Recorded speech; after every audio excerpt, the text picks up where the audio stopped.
විදේශ රැකියාව පිළිබඳ නවතම තොරතුරු දැනගන්න අපේ YouTube නාලිකාව subscribe කරලා තියාගන්න කියලා හැමෝටම ආදරෙන් ආරාධනා කර සිටිනවා. කැටගරි සම්බන්ධයෙන් වෙනකොට තියෙන තත්ත්වය පැහැදිලි කිරීමට අපි ඔබ කවුරුත් දන්නවා ඊයේ වීසා කැටගරි සම්බන්ධයෙන් විශාල කතිකාවක් කියලා තිබුණා පොඩි කාල සීමාවක් පුරාවටම.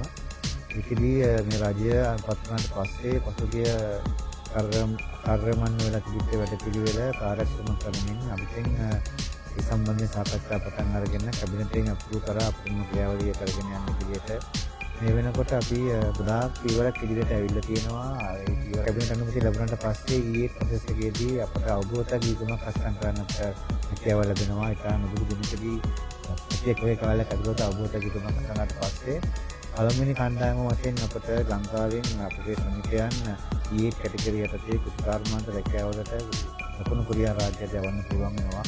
මගේ විශ්වාසය හැටියට 10 වෙනිදාට කලින් මේක අත්සන් කරන්න පුළුවන් වෙනවා. ඊට පස්සේ මේ මාසේ අවසාන වෙන්න කලින් මැද භාගයේ වෙද්දී පළවෙනි කණ්ඩායම දකුණු කොරියාවට යවන ලෑස්ති. විදේශ රැකියාව පිළිබඳ නවතම තොරතුරු දැනගන්න අපේ YouTube නාලිකාව subscribe කරලා තියාගන්න කියලා හැමෝටම ආදරෙන් ආරාධනා කර සිටිනවා.